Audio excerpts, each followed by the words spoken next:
Batangas, land of the valiant. Marami ka rito makikitang diverse collection of landscapes, beautiful beaches, scenic lake, breathtaking rivers, enchanting mountains, at ang nasa kalagitnaan nito, ang temperamental volcano, Taal Volcano. Marami kang mapupuntahan at magpapasyalan dito mga kabisitero. But this time, sa isang fansir at kilala dito, ang bibisitahin natin dito. Isang magkapatid na matindi mag-ibon, tapos sinamahan pa ng Lofman na magaling ring magkondisyon. Talaga namang walang tapon. Tara mga kabisitero, bisitahin na natin sila. Ano, sama kayo sa pagbisita ko? Tara na! Ito ang Bisitero. Magandang tanghali sa lahat ng manonood ng Bisitero. Ako si Nobby Martinez, Region Panzer po ng Lemery, Batangas. Nag-start po ako ng pag-iibon since nung bata pa ako. Nahilig na talaga ako mag-alaga ng mga ibon. Then, nung elementary hanggang high school, nag-aalaga ako pero yung mga inalaga akong ibon ay hindi pa siya mga ibon ng mga pangkarera. Yung ibon na inalagaan ko ay yung mga ibon na pinipili lang sa dati dito sa amin sa Paradahan. Nang nag-graduate ako ng college, doon na ako nag-start mag-alaga ng mga pigeon racing. Noong 2012, yun na ang unang time na kumarera ako sa club. At noon may nakuha naman tayo na premyo. Nag-overall naman tayo dito sa club, dito sa atin sa Lemery, Batangas. Magandang hapon po, sir. Yan, salamat po at kami po ay nakarating dito sa Batangas. Mga bisitero, nandito po kami ngayon sa Lemery, Batangas at dinadaw po natin ang magandang loft na to dito sa Lemery. At ating pong kakapanayamin ngayong araw na ito, si Sir Nobby, mga bisitero. Yan. Sir Nobby, kamusta po ang pag-aalaga niyo ng ibon dito sa Batangas? Okay naman. Masaya mag-alaga ng ibon. Naman lahat naman siguro ng mga nag-aalaga ng ibon ay talagang hilig na natin. Since kalimitan kasi bata pa lamang tayo. Katulad ko, bata pa lang ako, mahilig na ako mag-ibon. Kaya hanggang ngayon, until now, nag-aalaga tayo para makatanggal din ang stress sa atin. Minsan kapag medyo pagod tayo, lalo na sa trabaho. Sino po ba ang nag-influensya sa inyo para mag-alaga ng mga pigeon racing katulad ng mga narito? Actually, ang isang na nag-influensya sa akin, isa na rin siya, si Florante, yung Lukman ko ngayon. Dati pa lang talaga siya ay mahilig na siya mag-ibon. Then, kapit-bahay ko siya, marami siyang alagang ibon. Ayun, nagkakasundo kami dalawa pagdating sa Kalapate. Magkapit-bahay kami. Ayun, pag may alaga siya, minsan umihingi ako ng ibon sa kanya na inaalagaan ko din. Kumbaga kayong dalawa na nag-partner na kayong dalawa? Oo, kaya ngayon siya yung kasama ko sa pag-iibon hanggang ngayon. Yung Lukman ko, si Florante Alilig. Yung mga ibon nyo rito, saan po galing na bawat loft niya? Actually, yung mga ibon ko dati. Dati kasi, ayun nga, bumibili lang tayo sa hindi kilalang mga panser dito sa amin, sa Lemery. So, dumarating yung every race namin. Minsan, nanalo tayo, pero minsan naman bumubulong din. Hindi naman. Kaya naman talaga sa pag-iibon hindi ka naman laging mananalo, hindi ka rin palaging talo, hindi ka bumulong mo. Parang maikot lang din. Pero yung mga bloodline na hawak ko, Actually, hindi ko alam talaga yung mga bloodline na hawak ko eh. Dahil nabibili ko lang kung kaninong fancier dito sa amin sa Lemery. Naisipan ko na mag-acquire ng mga champion na ibon. Kasi napag-isip ko din naman na ganun din naman yung expenses natin pagdating sa pag-aalaga ng ibon. Yung pagdating sa patuka, pagdating sa vitamins niya, sa conditioning. Same lang yung gastos natin, pero yung quality ng ibon natin ay yun, doon tayo nagkakatalo sa quality ng ibon. Kaya sa ngayon, kahit may mga ibon ako na napag-champion itong mga nagdaang karera dito sa amin sa Lemery, Batangas, kailangan pa rin nating magdagdag ng mga ibang bloodlines para mas mag-improve yung knowledge natin, pati yung kung paano natin i-breed yung mga ibon na inalagaan natin. Sa ngayon, nag-acquire ako ng mga champion na ibon dito sa EDL One Loop Race. May nakuha tayong mga ibon dyan.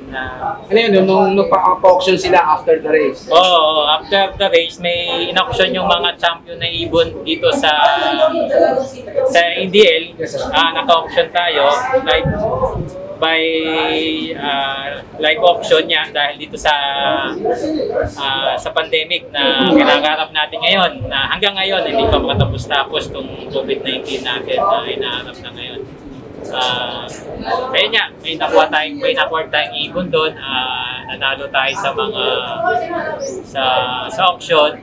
Bali nakuha ko yung first overall, second overall, third overall ng EDL, fifth overall, saka 9 overall ng EDL. Subukan natin na gumamit ng ibang bloodline, at least champion na siya. Depende na lang kung paano natin may bibreed ng ayos yung mga ibon na inalagaan natin. Sa tingin ko naman ay, yan na nga, puro champion na ibon na, puro quality na yung ibon na binili ko para at the same time, sa conditioning na lang magkakatalo. Ayun. At bukod doon, sir, balita ko, kayo rin po ang mapaalad na kapag-acquired ng bagong panalo ngayon, no? Itong this year na MacArthur. Yes, yung kay Roy Dilla. Roy Dilla, champion. Ayun niya, ako din ang mapalad na nakakuha ng ibon ni Roy Dilla itong last race ng MacArthur ngayong year na to. National race. National race. So, yung kay Roy Dilla. So, siya yung mismong champion ng MacArthur race ngayong year na to. So, na-acquired natin siya. Actually, pinuntahan namin siya doon sa bahay niya mismo, sa may malapit na rin sa Montalban din yata yun. Yung pinuntahan namin. San Mateo. San Mateo. So, yan yan. Nakuha din natin yung ibon na yun. At ayun, nandito sa loob. Siya yung siguro yun ang isa sa pinakamagandang bloodline na hawak ko ngayon.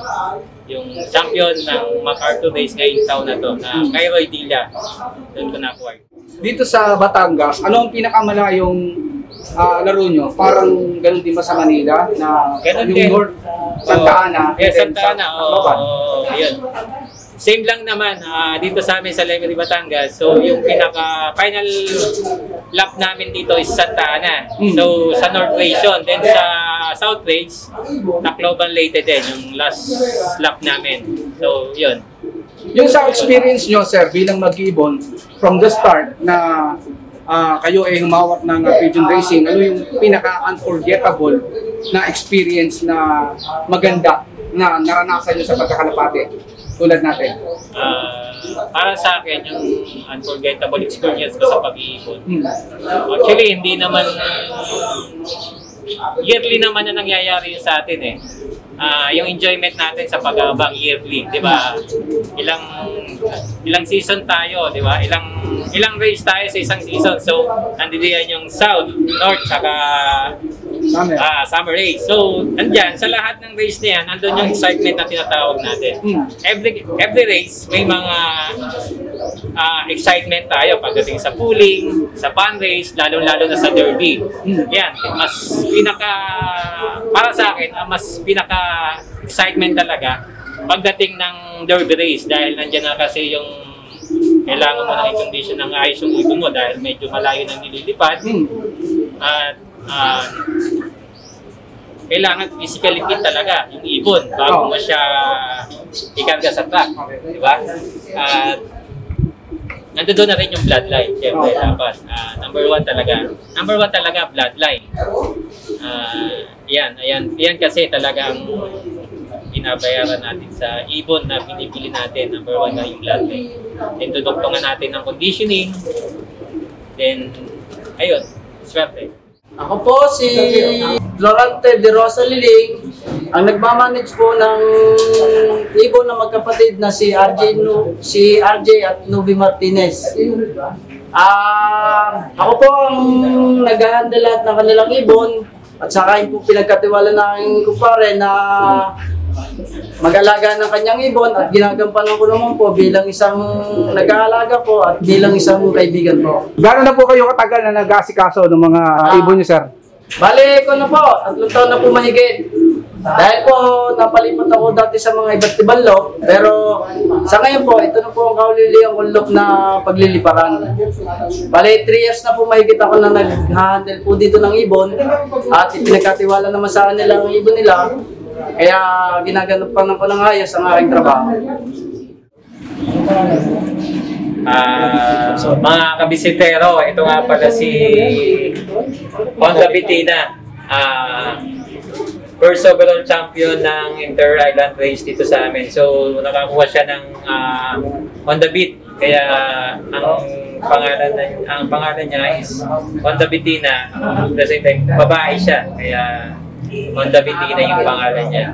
So, almost lahat ng lap, itong derby, itong summer, almost lap champion siya. Marami kaming ginamit dito pagdating sa pooling, fun race, hanggang sa derby race.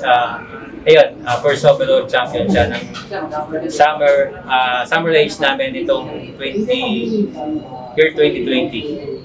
Mga kabisitero, ito po si Solo Triple Crown. Ito po ay Solo Clacker, Solo Winner, Solo Champion.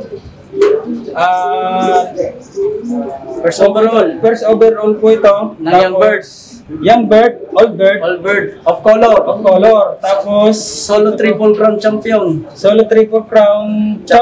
Tapos winning po ito ng pooling winner po ito ng 1,500, 200 at 100. Wow, grabe Almost ibon solo yan. siya nag-lap. Almost solo po siya nag-lap. Saan nilaro yan? North or South? South. South ng Pagwis. Okay. Mga kabisitero, ito nga palang ipakikita kong ibon ito. Ito yung latest na acquired namin na ibon.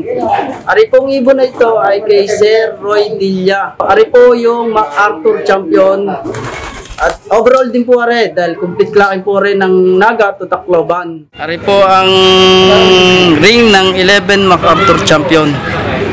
PHA 20 201-9380. Marami pong salamat kay Sir Roy Dilla. Kung hindi dahil sa kanya, hindi po namin ma-acquire yung kanyang ibon. Ari po ibinili po namin sa halaga po na katumbas ng ibon.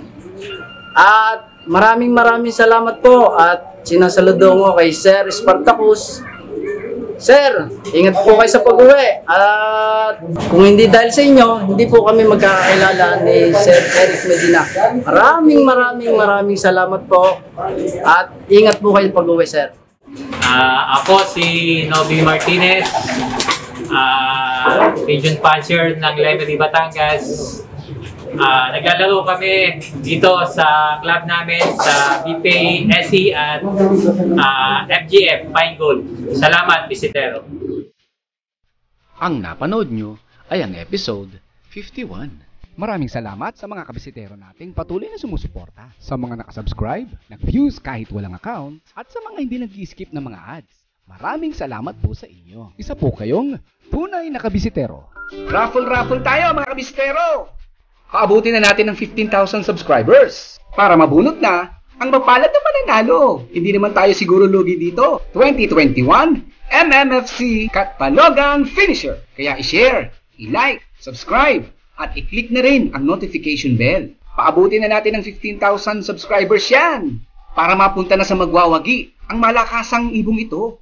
Go, go, go! 15,000 subscribers! Sana all! Kaya abang-abang lang tayo dyan mga kabisitero para sa ating mga mechanics. Bago ang lahat, magbisitero, shoutout muna tayo. Shoutout nga pala kina G. Lomi House na matatagpuan sa Lemery, Batangas. Mura na, masarap pa. Clyde Love TV, Marvin Joseph Atienza, Jameson Hipolito, Ralph Jason Palmero. Produkto ba ng mga ibon ang kailangan mo? Dito lang yan kay Percival Lorbes, Infinity Loft. I-shopee na yan. Bongoy TV, Henry Merto, Briley Ian Arimado, Ashter Salvador, Racosense Loft TV, Erickson Notarte, Rainly De Los Reyes, Jericho Javier, Ace Allen Nasol, Flash and Fury TV, Lawrence Brosas, Federico Lacer, Ellen Cabunot, Tibot Marquez TV, Earth Angel Loft, Allen Karamihan. Kung nagustuhan nyo po ang episode na ito, pasupport naman po mga kabisitero. Paki-like, subscribe, at paki-click ang bell button para ma-update kayo sa mga bago pa nating videos. Maraming salamat po. Hanggang sa muli!